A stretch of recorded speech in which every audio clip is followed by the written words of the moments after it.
Aquí comienza Tradiciones Sevillanas que conoce el mundo entero. Es un programa cofrade y también es de toreo. Lo presenta Paco Pérez y hay que quitarse el sombrero. Aquí comienza Tradiciones Sevillanas que conoce el mundo entero. Es un programa cofrade y también es de toreo. Lo presenta Paco Pérez y hay que quitarse el sombrero. Buenas tardes, bienvenido como habitual a tu programa Tradiciones Sevillanas, en esta ocasión desde el Hotel Alcázar, en su terraza, un sitio emblemático para vivir nuestras tradiciones y para hablar de la Feria Taurina en Sevilla y del ciclo continuado y, por qué no, de todo el abono de la temporada, que a las puertas, y en breve pues tendremos también el Día del Corpus, un día donde la ganadería del jueves, día 19 de junio, será Murteira Grave para Diego Bastos, Fuentes Bocanegra y Martín Morilla. Entre tanto, analizaremos un poco también el abono de la temporada, todo lo ocurrido en la feria y, sobre todo, con muchas anécdotas y curiosidades. Hoy nos visita Fran Senín. Muy buenas tardes. Buenas tardes, Paco, y nada, un placer volver a estar aquí y, bueno, pues deseando de hacer un resumen, ¿no?, de esta temporada.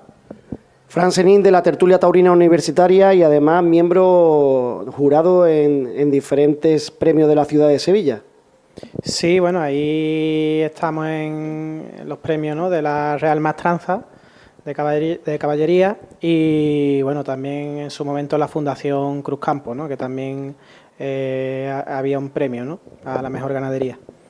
Bueno, pues hablábamos también con otro gran protagonista en el día de hoy, que nos visita y que pues es un placer que esté con nosotros, porque además es profesional también del mundo taurino, para hablar en el día de hoy, como es Rafael Arenas Telera. Muy buenas tardes.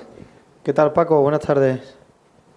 Nada, encantado de estar aquí contigo una tarde más para hablar un poquito sobre la feria y lo que nos gusta, las tradiciones sevillanas y la tauromaquia. Bueno, pues sean bienvenidos al Hotel Alcázar desde su terraza con unas vistas inmejorables. Hay que venir por aquí, un sitio muy recomendable para pasar la tarde y ver cómo en estos días de primavera se hacen tertulias, reuniones, se analiza ya también la temporada taurina del ciclo de feria que ha pasado, se irán saliendo los premiados y, bueno, pues todo será éxitos y alegría, pero hoy vamos a hablar también un poco de ese principio del ciclo que muchas veces queda en el olvido y, ¿por qué no?, pues de la dualidad de Sevilla y de varios temas más taurinos, porque es interesante recordar siempre anécdotas y curiosidades y, sobre todo, mirarlo hoy también desde el prisma o desde la perspectiva de las ganaderías, que se habla muy poco en Sevilla y ese es el origen realmente, el origen ganadero que le da sentido al abono de Sevilla. Dicho esto, los patrocinadores, los amigos patrocinadores que siempre están con nosotros: Barrens, gafas de sol poralizadas; Setién y Villamor, abogados; Freiduría Puerta la Carne y Clínica Eurodental. Gracias a ellos se hace este espacio. Así que la primera pregunta es obligada, tanto Fran como Rafa, ¿qué ha parecido el inicio de la temporada en Sevilla, recordando el Domingo de Resurrección, que ya pasó la historia, y lo que ha sido la preferia de prefarolillos, donde se han cortado algún que otra oreja y no sé qué ha parecido, con esos toreros que quizás son menos desconocidos? Por eso lo queremos analizar, porque ya cuando entramos en el ciclo de feria, pues los toreros son de más renombre y se sobreentiende que las faenas deben de primar. Fran, Rafa, vuestra la palabra. Bueno, pues el inicio para mí, la verdad es que me esperaba algo más, ¿no?, de ganaderías con tanto prestigio, ¿no?, como es la de Núñez del Cubillo, que fue la que abrió el Domingo de Resurrección. Cortó una oreja a Daniel Luque, pero la verdad es que no dio juego, ¿no?, para que Morante, en su reaparición en Sevilla, ni Talavante pudiese lucirse, ¿no? Luego la corrida de Fuente Imbro, esperábamos también mucho, estaba muy bien presentada, la verdad es que no se le puede poner un pero y sobre todo en estas últimas veces, ¿no?, que vemos ganaderías que bueno, no están tan bien rematadas, pues Fuente Imbro la verdad es que la corrida era preciosa, pero no dio lugar nada más que a que el ama de Góngora cortase una oreja. Talavante echó una novillada en una tarde que fue peculiar, ¿no? Pues fue la tarde el día del apagón, que parecía además que no se iba a celebrar el festejo. Se celebró con 25 minutos de retraso. A mi modo de entender, la verdad es que no se tendría que haber celebrado porque hubo mucha gente de pueblos que estaban en ese momento totalmente incomunicada y creo que dio mucho juego la novillada y tenemos ahí dos toreros que pronto, este año toman la alternativa. El mano a mano fue entre Marco Pérez y Zulueta. ¿Qué os parece ese tándem de estos dos novilleros, Marco Pérez y Javier Zulueta? Vamos a recordar que Marco Pérez tiene una trayectoria magnífica. Aquí en el Festival de ediciones pasadas del cierre del 12 de octubre puso la plaza boca abajo, que él realmente lo que hizo no pudo matar su novillo porque estaba todavía en la escuela, era una clase práctica lo que hizo en ese festival, pero puso la plaza boca abajo. Bueno, sí lo mató, fue una novilla sin picadores, pero él lo mató, sí, el novillo lo mató. Sí, pero era fue un festival. Fue un festival. Entró como novillero en el festival. Pero realmente era una clase práctica, se anunció como clase práctica. Es posible porque quizás no tenía la edad todavía. Pero bueno, lo que quiero decir que... Cortó dos orejas y rabo, vamos. Exactamente, sí, salió. Y Javier Zulueta, pues premiado también por esa novillada nocturna del mes de julio, que es muy recomendable y que hoy ya también lo hablamos porque estamos también a las puertas del verano. ¿Qué os parece esos dos toreros? Hablando siempre de la dualidad, que hoy hablaremos también mucho de la dualidad. Hombre, es importante que se les dé cabida en la feria, por supuesto, a los toreros jóvenes, a los novilleros en este caso, y que antes del ciclo de feria haya una novilla también es muy importante. En este caso, contando con un torero de la tierra, como es Zulueta, un torero muy esperado, junto a Mariscal. Yo creo que a Sevilla le interesaría que de esta generación de novilleros salieran dos novilleros de Sevilla potente, con fuerza, que haya rivalidad entre ellos, que se cree esa rivalidad, y en este caso serían Zulueta, Mariscal. Mariscal desgraciadamente está cogido, tiene una mano lastimada, se cortó con la espada en Madrid, pero tenemos a Zulueta, que estuvo muy bien el otro día, y a Marco Pérez, que es el novillero revolucionario, digamos, ¿no?, de esta generación de novilleros, y que también estuvo muy bien el chaval el otro día, ¿no? Bueno, para mí, Marco Pérez, el niño prodigio, ¿no? Es como un Juli, ¿no? Es un adelantado del toreo. Tiene una técnica impropia para la edad que tiene, pero después el pellizco, quien lo tiene dentro de esa dualidad, para mí lo tiene Zulueta, ¿no? Cómo manejó el capote, cómo manejó... templó, la verdad es que vamos a tener dos matadores de toro porque uno toma alternativa Marco en Nimes y Zulueta en San Miguel. ¿En Nimes qué fecha? Justamente ahora creo me parece la de la vendimia, creo que sí, ahora mayo, sí. Y la verdad es que la novillada de Talavante, pues se dejaron algunos y dio buen juego, ¿no? Para que incluso esa misma tarde, la expectación que generó, estamos hablando de una tarde en la que estuvo España apagada, hubo mejor entrada que, por ejemplo, en la corrida del día siguiente o la del día anterior, ¿no? En la de Fuente Imbro o la de Fermín Borques, ¿no? Por cierto, hablando de Fermín Borques, no sé si estáis conmigo de acuerdo, esa ganadería no da ningún juego. No sé cómo estos toreros, como fue Curro Díaz, Rubén Pinar y Román, que son tres toreros de tres cortes diferentes y además desconocidos, por eso estamos hablando de ese ciclo de preferia antes de que llegara a la feria, desconocidos y que tienen tan solamente una oportunidad, tienen tan solamente como aquel que dice una bala para disparar, se acartelen con Fermín Borques, una ganadería que no da juego y que los toros están muy pasados de peso. Bueno, la verdad es que el encaste Murube es un encaste que le caben muchos kilos, son toros muy huesudos. La corrida, la verdad, que también estaba impecablemente presentada, pero no dio juego, ¿no? Curro Díaz sí tiene un corte de Sevilla, creo que para mí, creo que cabía perfectamente en cualquier cartel. igual que, bueno, Román ha hecho una temporada en América muy buena y bueno, está en todas las ferias. No creo que sobra. Quizás ahí me chirriaba lo de Rubén Pinar, no lo veía yo, pues con respecto a la mejor a otros toreros, ¿no? Que todavía no hemos visto en Sevilla. Yo creo que era un cartel estupendo para que hubieran incluido a Oliva Soto y no lo han hecho, la empresa, ¿no? Entonces, bueno, en fin, la corrida no dio juego, aunque Román sí cortar la oreja, pero yo creo que a Oliva Soto o a cualquier otro torero sevillano, que hay varios, le podría haber venido bien entrar en ese cartel, antes que a Rubén Pinar, desde luego. Para empezar, salimos perdiendo porque, bueno, no sé si recordáis, la corrida de Fermín venía a sustituir a la caída de última hora de la quinta.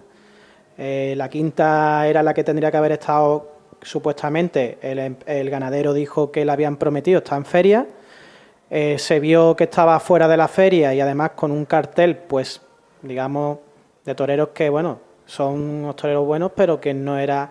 Pues no estaba Emilio de Justo, que era eso también por la injusticia de Emilio de Justo, es por lo que el ganadero decidió no venir. Entonces, la verdad que es una pena porque al final el que salimos perdiendo fue el aficionado, ¿no? De ver pues un encaste diferente como el de Santa Coloma, que bueno, que si no hubiese venido a lo mejor de la quinta, pues se podría haber sustituido con una corrida, no sé, de Ana Romero o de otro de encaste también de encaste Santa Coloma, que hubiese atraído un poquito más, porque bueno, Fermín va a tener la corrida de rejones y después también tiene una novillada, o sea que Fermín en Sevilla la verdad es que venía bien acartelado. Por cierto, hablando con Rafael Arenas Telera, picador de toros en activo, además una persona polifacética, porque es de esos artistas que quedan poco en este siglo, que sí se veían en el siglo pasado, pero que desgraciadamente en este siglo pues tenemos pocos. ¿Tú cómo ves ahora mismo el mundo de picar? Ya que eres picador de toros, ¿cómo ves el mundo de picar? Y sobre todo las ganaderías que se presentan en Sevilla y las ganaderías que hay actualmente como mejor para lidiar. Hombre, yo creo que se pica mejor que nunca, que los picadores están preparadísimos, sobre todo los chavales jóvenes. Hoy salen los chavales jóvenes a la plaza y parece que tienen la profesión aprendida. También es verdad que el caballo de hoy día ayuda mucho con respecto al de años anteriores, décadas anteriores. Y bueno, lo que sí que es verdad es que al aficionado no le llega tanto la suerte de picar de hoy día, que es como muy monótona con respecto, si la comparamos a décadas anteriores, ¿no? Entonces, bueno, habría quizás yo como profesional, a mí me gustaría que darle un giro a la suerte de picar. No sé de qué manera, habría que reducir el peso del caballo quizás y que, bueno, el público vaya a la plaza y que vea la suerte de picar como eso, pues como una suerte más y no como un mero trámite. Bueno, hablando también del Día del Corpus, ¿qué os parece la ganadería Murteira Grave, portuguesa? Bueno, la verdad es que de la ganadería, digamos, que se dice endura, ¿no? A mí no me gusta llamarle esa denominación, ¿no? Porque al final todos los toros tienen que acometer y obviamente, bueno, pues que tampoco, que el público vea ese peligro, ¿no? Entre comillas, ¿no? Que el que está ahí abajo hace algo que tú por lo menos ponga en valor. Entonces, me parece bueno que veamos la ganadería de Murteira Grave aquí en Sevilla, que no sé hace cuántos años que no viene, y en una fecha tan entrañable pues como es el Día del Corpus, ¿no? Que bueno, que antiguamente había su corrida de toros, igual que el 15 de agosto, pero bueno, a día de hoy pues ponen por lo menos una novillada que sea también que atraiga público, ¿no? Pues con 3 novilleros como eso, Diego Bastos, que la verdad es que está triunfando, Fuentes Bocanegra y Martín Morilla, pues que también ya conocido, ¿no? Bueno, yo creo que es una estrategia de la empresa también de traerse a una ganadería torista y que hace tiempo que no viene a Sevilla para sustituir el hecho de de lo que era una corrida de toros, haberlo sustituido por un festejo inferior como una novillada, pero trayendo una ganadería de estas características, posible que traiga más gente a la plaza, ¿no? Fíjate lo que es las cosas, Rafael, que la denominación de las corridas toristas, o sea, que todos los toros deberían ser toristas. Y hemos asumido que hay una serie de ganaderías que le echan ya tanta agua al vino, que lo diluyen tanto y que aquello pasa sin que aquello transmita al público, ¿no? Entonces, en el momento que se diluye eso, corremos un poco el peligro, bueno, para empezar el ganadero, de que la mansedumbre, ¿no? De que al final pierde la casta, y que el público vea aquello como que no le dé valor. Entonces... Hombre, desde luego es fundamental para que el público le dé valor a lo que se está haciendo ahí abajo, a la labor de los toreros, que haya un toro íntegro y de verdad. De ahí la denominación de torista, porque ya un toro con esa morfología sale a la plaza, ya de por sí es un espectáculo, ¿no? Entonces, bueno, sí, tú como dices bien, y me ha encantado eso de echarle el agua al vino. Sí, totalmente. Lo estábamos hablando al principio del programa, esa dualidad que tiene Sevilla, esa forma de entender la ganadería. Sí es verdad que ahora, que va llegando poco a poco el verano, se verán, y es donde está la bandera, donde se alza la bandera realmente ganadera, está en la Feria de Pamplona, que ahí sí intentan siempre que sean más turistas, le da igual, digámoslo, entre comillas, el torero, sino las ganaderías que envistan y que tengan su pique, entiéndase su pique, que den juego. Porque al final en Sevilla lo que ocurre muchas veces es que las tardes se hacen larguísimas, porque cuando tú ves que el torero no puede realizar su réplica, realizar su firma y los toros no embisten o no dan juego, se convierten muchas veces en infumables. Por eso siempre tenemos que hablar también desde el prisma ganadero. ¿Qué ganaderías se podrían incluir en este año, en años venideros? Bueno, la verdad es que me acuerdo pues de ganadería, bueno, pues en Encaste Santa Coloma, aparte de la quinta principalmente, que es la que creo que es el estandarte, ¿no?, del Encaste Santa Coloma, pero bueno, que hay otras ganaderías también como Flor de la Jara, Ana Romero, pues también tenemos aquí cerca a Celestino Cuadri en Trigueros, tenemos... no sé, hay mucha variedad, sobre todo de encastes, ¿no? Porque no sé si os acordáis, hace poco salió precisamente a raíz de la corrida que toreó Morante en Castellón, no sé si habéis leído, en el que torea una corrida de Juan Pedro y se va Morante al callejón, dentro del callejón, al ganadero, a Juan Pedro, y le vino a decir, con la ganadería tan buena que tuviste y en la mierda que tienes ahora, ¿no? Entonces, ¿qué pasa? Que la culpa primero también son de los toreros, que son los que están pidiendo esa ganadería y no dan que entren a otras, ¿no? Estamos hablando de San Fermín y demás, pues que lo primero que se contratan son las ganaderías. Y ya después el torero que quiera ir sabe que, bueno, que ese es el elenco de ganadería, pero aquí no, aquí se contratan los toreros eligiendo ganadería. Entonces, pues hay muchos ganaderos y al final son sota, caballo y rey, ¿no? Interesante todo lo que estamos hablando. Recordamos ese día de Corpus y posterior, ya serían en el mes de junio, todas serán en jueves, porque ya pasamos al ciclo veraniego, digámoslo así, y hay otra que ahí sí viene Julio de la Puerta con Valentín Hoyos, Fabio Jiménez y Cristian González. ¿Tenemos noticias de esta novillada? Sobre estos novilleros que son un poco más desconocidos.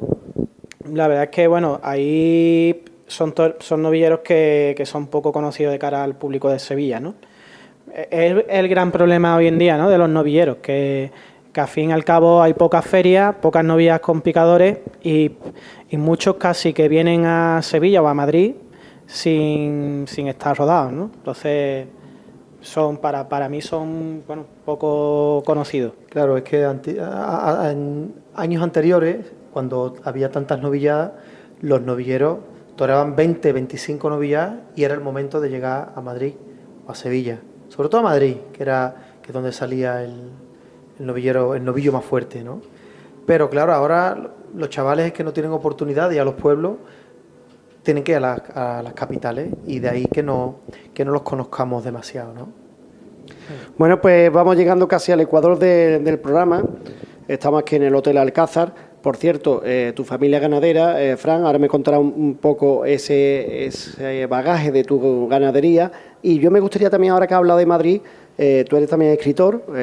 Rafael Arenas Celera es un gran escritor, tiene varios libros publicados, y hay uno de esos microcuentos que cuentas y que me gustaría que recordara en una breve sinopsis de un minuto. Aquel que no se vendía o que se llegó a vender porque estaba en Madrid toreando, uno de esos relatos que tú tienes en uno de tus libros. Sí, bueno, este es un relato de un picador, está contado en primera persona. En este caso he cogido algunas situaciones, pensamientos míos de cuando empezaba. Y así que recuerde, porque joder, se me olvida a veces mi propio relato. Se trata de un picador que está en una pensión y de repente ya no tiene dinero para pagar la pensión, y pone a la venta una chaquetilla, la pone ahí en la ventana, pone un anuncio en un periódico y lo llama una persona para alquilarle una...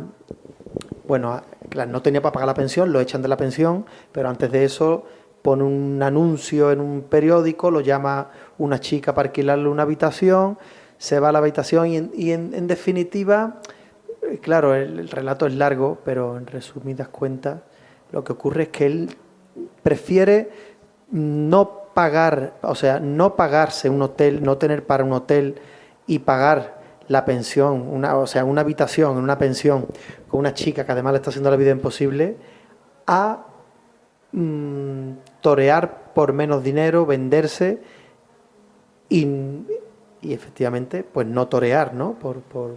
De ese modo, y por lo tanto no tener dinero. Qué necesario en esta época donde los valores se están perdiendo cada vez más, donde todo es low cost.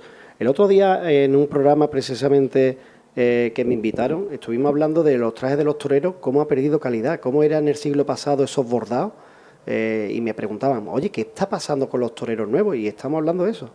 El tema de los valores. Hoy un novillero no tiene recursos, o jugamos low cost, los trajes son cada vez peores, se presentan en Sevilla o en cualquier plaza muchas veces de aquella manera. No sé si estás conmigo de acuerdo, Fran, en todo lo que estamos hablando. Bueno, yo creo que a lo mejor los bordados, no entiendo yo tanto de bordados, si ha perdido calidad. Creo que por lo menos los toreros, los novilleros de hoy en día sí tienen más oportunidad, más recursos que los toreros de antiguamente, ¿no? Al final, por lo menos antiguamente había que trabajar para llevar pan a la familia, y hoy en día tú te puedes permitir trabajar para pagarte, digamos, las cosas de torear, ¿no? Que son muy caras, pero hay de todo, ¿no? Yo creo que tan mal no se presentan los novilleros en Sevilla. A lo mejor en los pueblos, pues sí, pero en Sevilla yo creo que van casi todos bien vestidos. Yo creo que visten muy bien y que los trajes de hoy día tienen una calidad estupenda. O sea, a medida que evolucionamos, pues los tejidos son mejores y los bordados también. Bueno, hay de todo. Antiguamente serían más manuales, ¿no? Exactamente. A lo mejor, no sé, principios pero hoy en día son todos porque muchas máquinas bordadoras, que son las que hacen el máquinas trabajo. Y que ya se está pidiendo a Pakistán y a sitios fuera los bordados tanto a nivel cofrade, los mantos, sí, pues no sé. el mundo taurino ya anda por el estilo pidiendo cosas fuera muchas veces. Veremos cómo queda. Yo creo que a la tauromaquia todavía no ha llegado. Llegará, pero todavía no ha llegado. Bueno, pues claro, es que un bordado aquí de un manto, hablando a nivel cofrade, te cuesta 200.000 euros, y si lo pides a Pakistán, pues te lo hacen por 20.000 euros. Vamos, Pakistán o cualquier otra ciudad asiática, donde al final pues el low cost es lo que prima en una sociedad que se está perdiendo muchas veces los valores, y que tu familia sí lo sigue manteniendo a través de la ganadería. Cuéntame un poco de esa ganadería. Bueno, nosotros, mi familia, mi abuelo fundó la ganadería de Vista Hermosa en Colombia, que fue la segunda ganadería en el país. A día de hoy sigue estando la familia. De hecho, el año pasado triunfó Talavante con un toro de Vista Hermosa que lo indultó, lo televisaron en Guantoro. Y este año precisamente, lo que dice de los valores, pues prácticamente no le pagaban la corrida como hay que pagarla. Entonces, pues no fueron. O sea, este año no hemos ido a Cali por precisamente mantener esos valores que estaba diciendo antes Rafael, ¿no? Y además le cortaron las orejas el año pasado. Sí, le cortaron, salió, tanto Emilio de Justo triunfó cortando por la Puerta Grande como Talavante, o sea, ganadería triunfadora en los premios y lo que son las cosas, pues así están las cosas. El año pasado, estas navidades pasadas, pues se decidió no ir a Colombia porque no íbamos a ir gratis, ¿no? Aunque Colombia esté pasando ahora mismo pues grandes dificultades con el tema taurino. Bueno, pues hacemos una pequeña pausa. Estamos en el Hotel Alcázar haciendo este análisis de lo que es la temporada en Sevilla, hablando del tema taurino, que es interesante también que usted pues se empape y sepa cómo está la situación. Una pequeña pausa y enseguida volvemos. Llevar un estilo de vida saludable te ayudará a sentirte mejor. Come sano y variado, muévete todo lo que puedas, camina, sube escaleras, ve en bici. Busca entornos saludables como parques, vías verdes, lugares de encuentro o la playa. Tu estilo de vida puede inspirar a las personas de tu entorno. Lo agradece tu cuerpo. Lo agradece tu mente. Campaña financiada por la Unión Europea. Fondos Next Generation. Plan de recuperación. Ministerio de Sanidad. Gobierno de España. Pero vamos a ver, ¿a ti qué te importa? ¿A ti qué te importa si grito a mis hijos? Si le grito hasta hacerle llorar. ¿A ti qué te importa si le cruzo la cara? Si le digo que no vale para nada. Es mi hija. Es mi hijo. Son mis hijos. ¿A ti qué te importa? La violencia contra la infancia o la adolescencia no es un asunto privado ni doméstico. Nos incumbe a toda la sociedad. A ti te importa. Oromana Radio, informativa, cultural y musical. Continuamos, estamos en la terraza del Hotel Alcázar, aquí en pleno corazón de Sevilla, con unas vistas impresionantes, viendo la Giralda, cómo el sol va cayendo en la tarde, en esta tarde primaveral, donde el cartel de la Fiesta de las Primaveras decía ese eslogan que ha puesto este año en el 2025, Sevilla tiene una cosa que hay que completar que solamente tiene Sevilla, como bien dijo Pareja Obregón y otros tantos artistas. Y hablando de fiestas primaverales, recordar que en breve, en próximas semanas, tenemos el Corpus, tenemos las sacramentales, fundamental para todos los cofrades y cristianos, ahí es donde está nuestro Dios eucarístico, ahí es donde se resumen todo y donde se termina el ciclo de un cristiano para, cuando llegue el verano, pues renovarse y empezar una nueva temporada. Y en ese verano, pues tendremos nuestro ciclo nocturno de las novilladas sin caballos en la maestranza, que ya lo iremos hablando en próximas ediciones. Dicho esto, agradecemos a los patrocinadores. Cortijo La Fuensanta, en el corazón de Andalucía. Hay 360 grados Salud y Deporte, Ginebra Exótica 1890 y Clínica Dental Fátima Pozo son nuestros patrocinadores en esta segunda parte. Agradecemos a ellos para que les llegue estas retransmisiones que hacemos y análisis de esta Sevilla Dual. Y hablando de la Sevilla Dual, hoy están con nosotros Fran Senín, de la tertulia taurina universitaria, Rafael Arenas, un gran picador polifacético. En esa dualidad vamos a hacer también un poco de bagaje y de analizar para que los oyentes nos entiendan quién fue más importante, Joselito el Gallo o Juan Belmonte en la historia del toreo del siglo pasado. Hombre, aquí tenemos una gran disyuntiva, porque ambos marcaron época en los años, a principios del siglo pasado, ¿no? Pero bueno, de Belmonte nos ha quedado pues nos han quedado imágenes más que de Joselito, y podemos ver que bueno, que revolucionó el toreo, y que bueno, y lo conocemos también a través de lo que nos ha contado, lo que nos contó pues Hemingway y Chávez Nogales, ¿no? De Joselito sabemos un poquito menos, pero también tenemos imágenes, y bueno, fue otro revolucionario, ¿no? Entonces, ¿quién fue mejor? Pues eso es complicado decirlo a estas alturas. Belmonte se quedó con las ganas de que lo matara un toro, según se cuenta, ¿no? Y Joselito pues lo consiguió. Así que ahí lo dejamos. Bueno, pues dentro de esta dualidad, la verdad es que yo creo que no se entiende la tauromaquia el uno sin el otro, ¿no?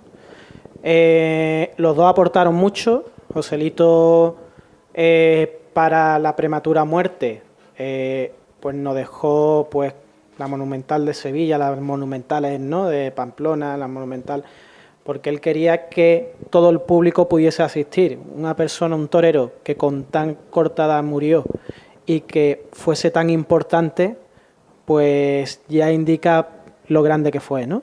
Y además aportó al toreo moderno, porque fue el primer torero que toreó en redondo. Hasta entonces, bueno, pues los muletazos eran de 1 en 1. Entonces, pues que Chicuelo fue el que después ya en una faena en Madrid hizo todo lo que hacía Belmonte y Joselito, ¿no? Pero creo que los dos no aportaron. Belmonte también, obviamente, nos dejó más imágenes porque, bueno, estuvo más años en activo y aparte de su arte y de pellizco de torero de Triana, manejaba muy bien el toreo a la Verónica. Yo creo que, bueno, que los dos, no se entiende la tauromaquia el uno sin el otro. De cantarse ya a posteriori de lo que nos ha llegado a nosotros es una reinterpretación, ¿no? Porque podemos leer de unos y de otros la gran novela de Chávez Nogales, ¿no?, con Juan Belmonte, pero después de Joselito el Gallo, pues también hay el libro, ¿no?, de Paco Aguado. Pues nos ha llegado muchas partes, ¿no?, de unos y de otros, pero eso sería una reinterpretación de lo que escribieron en su momento. Es curioso como Belmonte tiene una película, como la tiene Manolete y no la tiene Joselito. Curioso esto, ¿eh? Yo me lo he preguntado algunas veces y, bueno, estaría bien, nos gustaría ver en imágenes lo que se ha escrito de ese torero tan grandioso, ¿no?, como fue. Que no solo aportó la tauromaquia, sino también a la Semana Santa, ¿no?, a la hermandad de la Macarena, ¿no? La Macarena, efectivamente. Bueno, ¿tenía algo más que añadir en esta dualidad de Belmonte y Joselito el Gallo? Cosas en contra y a favor de los toreros. Tú, si te tuvieras que decantar, Fran, por uno, ¿por cuál sería? Es difícil. Es difícil. Yo creo que estaría otra vez diciendo no lo he visto, entonces sería un poco reinterpretar. Me quedo con lo bueno de cada uno, ¿no? Porque a mí obviamente me gusta ese toreo de pellizco, ese toreo que tenía Belmonte, pero también obviamente quien cruzó ahí una raya y aportó a la tauromaquia moderna fue Joselito el Gallo. Entonces creo que es difícil decantarse en algo que no hemos visto, ¿no?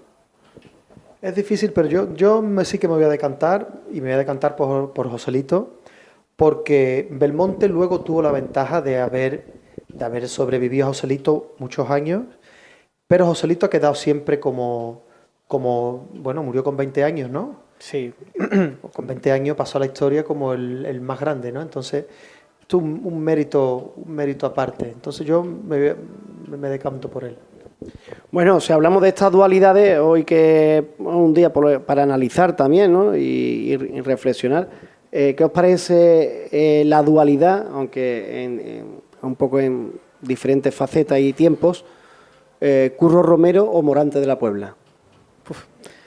Es que es difícil comparar, Paco,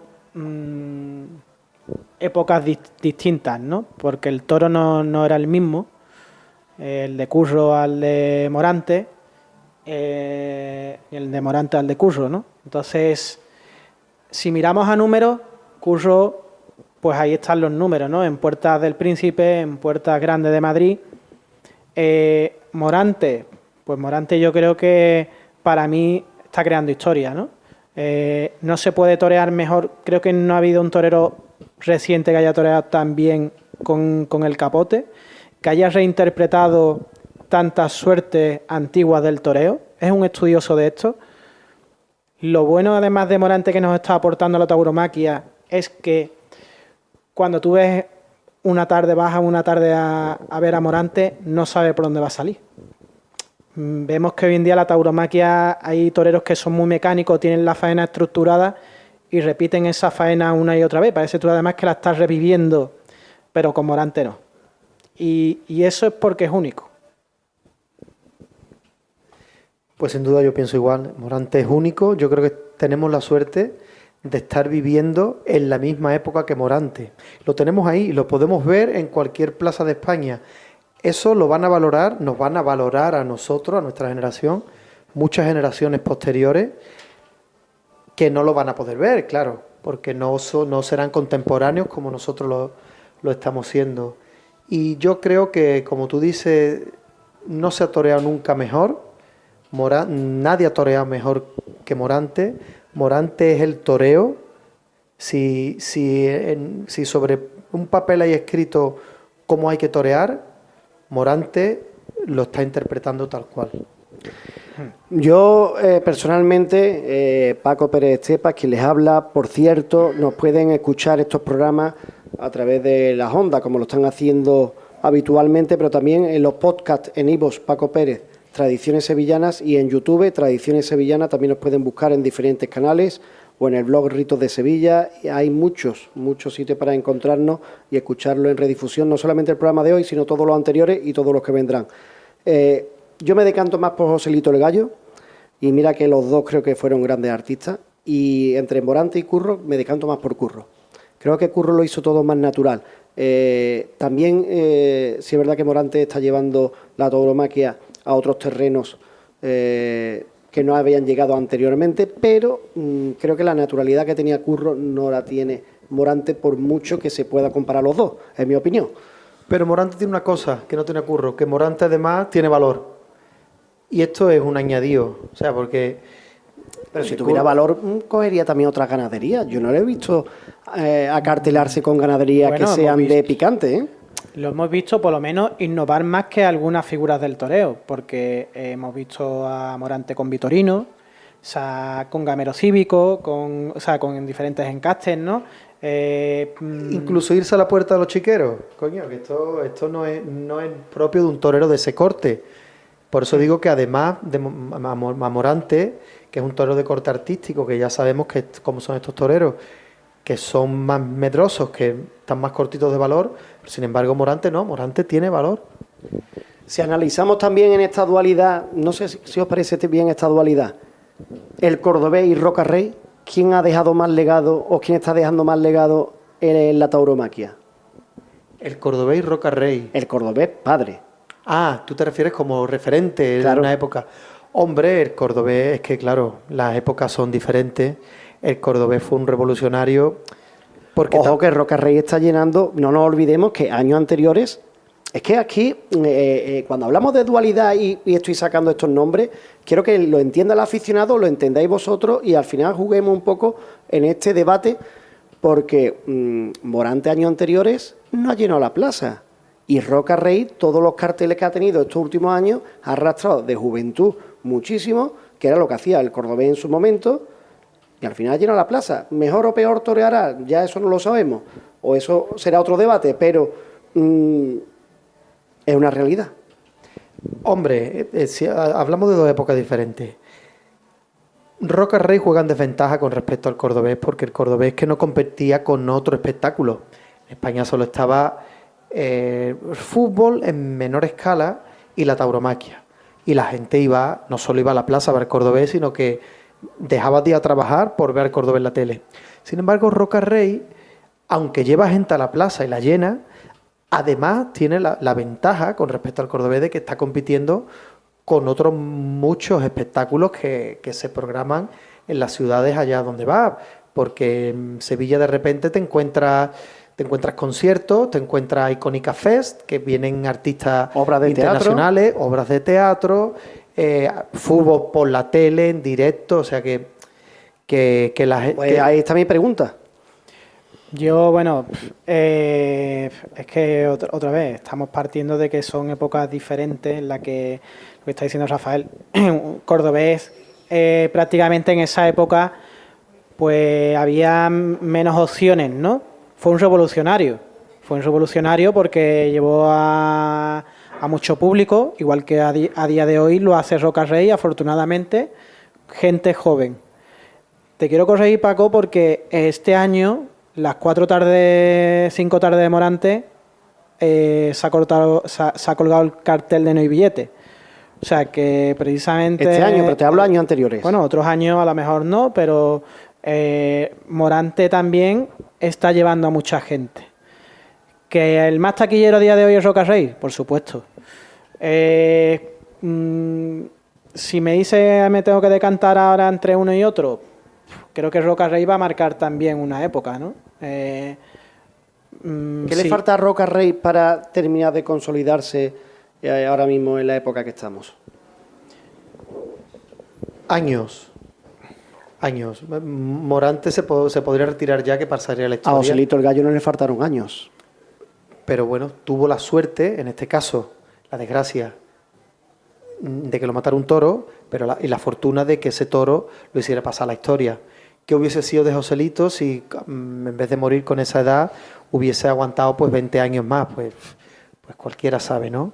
Sin embargo, murió joven. Y en este caso, pues a Roca Rey le faltan años porque, bueno, yo creo que aunque tenga toda esa capacidad que tiene,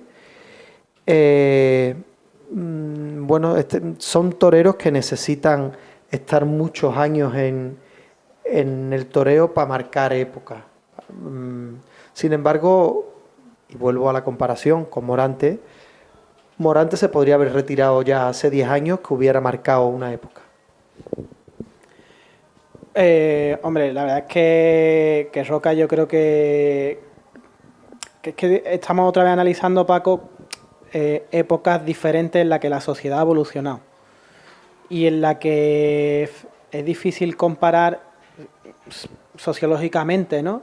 Sociedades que antes tenían sota, caballo y rey, a hoy en día que hay mucha más diversidad de hacer cosas.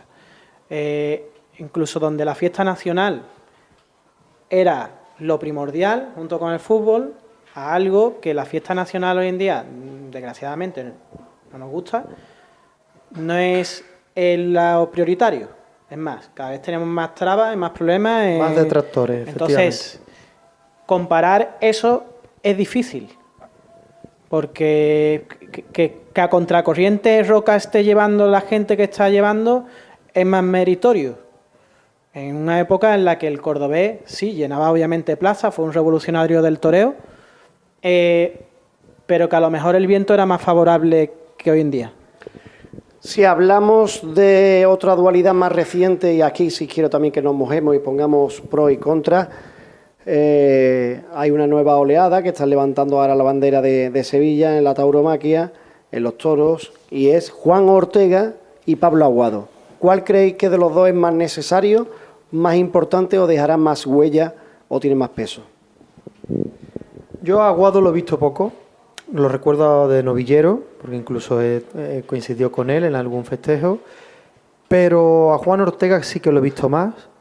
Recuerdo la tarde del rabo de Morante en Sevilla, que no se puede torear más despacio con el capote.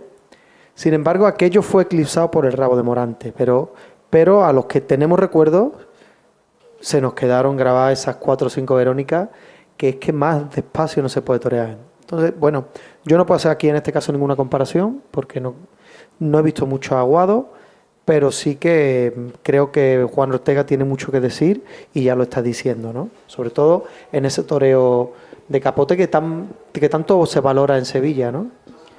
La verdad es que bueno, yo creo que el día de mañana que esperemos que sea tarde, Morante no esté, para mí quien tiene ese pellizco toreando es Juan Ortega.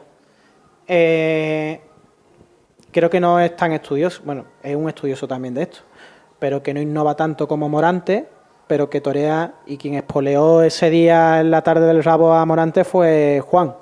Si no llega hasta a lo mejor Juan, no se hubiese producido lo otro. Entonces, Pablo indudablemente es otro toreo con un corte artista muy de Sevilla.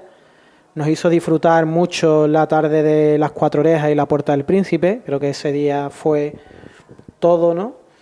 Pero si tú me preguntas en esa dualidad de con quién me quedo, sería con Juan Ortega. Otro torero, Juan Ortega, que está llevando a mucha gente a la plaza. O sea, yo recuerdo hace como 2 años, 3 años que fue a Valdemorillo y fueron autobuses a Valdemorillo desde Sevilla a verlo. O sea, que esto está ocurriendo ya, es una realidad, ¿no? Mira, Paco, te voy a decir una cosa. Esto además que está en un libro de Andrés Amorós. Y escribía una cosa que decía Marcial Lalanda. Dice, se suele decir que el buen toreo ha de reunir 3 cualidades: técnica, valor y arte. Esto decía Marcial Lalanda. Técnica, valor y arte. En realidad, poseer las 3 es más que difícil. Yo realmente no he visto a ningún torero que tuviera las 3 en grado eminente. He conocido a varios, eso sí, que tenían 2 y ya va bien. Dice, tener una es lo normal. Podemos decir que, bueno, que técnica y valor tuvo Domingo Ortega y Luis Miguel Dominguín. Técnica y arte, Pepe Luis Vázquez y Paco Camino. Arte y valor, Juan Belmonte y Antonio Ordóñez. Creo que esa frase a mí me encanta. O sea que... Y ahora tú dices... No, es el Evangelio. Y cuando yo leía esto, digo, técnica, valor y arte. Marcial Lalanda no tuvo la oportunidad de ver a Morante. Claro. Y digo, está describiendo a Morante. Es interesante lo que nos acaba de resumir en breves palabras, porque de qué más escritores podemos sacar frases célebres y podemos resumir formas mágicas que han analizado de forma filosófica diferentes escritores. Porque, por cierto, Chávez Nogales creo que hizo más a Juan Belmonte que Juan Belmonte que le escribiera Chávez Nogales. No sé si entendéis el compendio. O sea, era un gran escritor que puso en alza muchas veces la figura de Juan Belmonte, que quizás muchas veces, si no hubiese estado ese libro, no se le hubiese dado tanta importancia como lo que hemos hablado, ¿no? Joselito el Gallo al final no tuvo ninguna película, pero en este caso Juan Belmonte sí lo tuvo por ese gran escritor. Hay que muchas veces dejarse asesorar, o muchas veces los grandes escritores son los que ponen en alza el valor. Me acabo de acordar que ayer precisamente lo estuvimos hablando, Francis Wall, un gran filósofo francés y pregonero de Sevilla, que dejó también muchas frases célebres, y entre ellas un libro de 50 razones de por qué ir a los toros. ¿Tenéis más escritores? Bueno, Hemingway escribió mucho sobre tauromaquia porque era un gran aficionado, amigo de toreros, acompañó en los años 50 y 60 a Ordóñez y a Luis Miguel. Y bueno, tenemos a Néstor Luján, ¿no? El Néstor Luján, que tiene un gran libro, Pepe Alameda, ¿no? El heterodoxo del toreo. Creo que bueno, que ahí en esa época de la editorial Espasa hizo grandes libros, ¿no? Bueno, Andrés Amorao, que he comentado, Paco Cosío, la gran... Sí, Cosío era más el diccionario, era un diccionario, enciclopedia del toreo. Bueno, pues vamos a ir cerrando filas. Hemos estado y estamos en el Hotel Alcázar, en su terraza, con unas vistas inigualables. 360 grados se ve la ciudad, se ve desde el barrio de Nervión, el centro de Sevilla, se ve el Prado, se ve cómo se pierde por el Aljarafe y con todas las tonalidades diferentes que tiene la ciudad y que te hace enamorarte, como nosotros nos enamoramos con nuestras tradiciones y con la tauromaquia. ¿Alguna anécdota bonita que os ha ocurrido en el mundo del toro para terminar? En un minuto empezamos cada uno. Pues mira, como nos comentaste esto, Paco, lo de la anécdota, quería además recordarlo, ¿no?, en el día de hoy, que nos dejó además en esta feria don Alfonso Ordóñez, hermano de Antonio, y que le damos un recuerdo pues cariñoso a la familia. Y eterno. Además, una persona que fue asesor artístico hasta sus últimos días, creo que hasta el domingo de antes de fallecer. 30 años la maestranza. Y justamente ahora le ha cogido la rienda Rafael Torres, un gran torero trianero también, que le han puesto ya una glorieta en la Puerta Osario, junto donde él nació. Es interesante. ¿Por qué se le ponen también glorietas? Para intentar no descuadrar mucho el callejero de Sevilla, pues si no tienen ahora que pedir el cambiar las calles y demás, pero la glorieta no entorpece a la gente. Pues dentro de esa dualidad que tú comentabas antes, teníamos la suerte en los premios de la Fundación Cruzcampo estar con don Alfonso Ordóñez y con Andrés Luque Gago, uno banderillero de Luis Miguel Dominguín, que no vea, y el otro banderillero pues de Antonio Ordóñez. Y las anécdotas, pues, a ver quién era el número uno, porque aquí el número uno, Luis Miguel, sabéis que se declaraba el número... Se autodeclaraba el número uno, y Alfonso Ordóñez, pues, se rajaba la camisa si hacía falta por su hermano Antonio, ¿no?, que fue otro figurón del toreo, ¿no? Entonces, la verdad es que ambos fueron toreros de época, ¿no?, tanto Luis Miguel Dominguín como Antonio Ordóñez, y bueno, y ese recuerdo para la familia de Alfonso. Sí, grandes toreros que nos están dejando ya en este siglo, que pertenecían al siglo pasado y que nos han dejado un legado y un bagaje tremendo, y que creo que no se va a volver a repetir esas dinastías. Un minuto.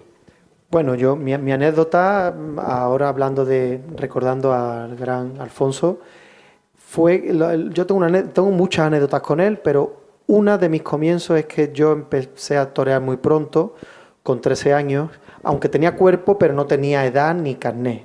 Entonces yo llegué una vez a una novillada con 13 años a torear, yo estaba ya vestido para empezar, antes no había mucho control sobre esto, y de repente a la autoridad se dio cuenta de que yo no tenía carné y que tampoco tenía edad.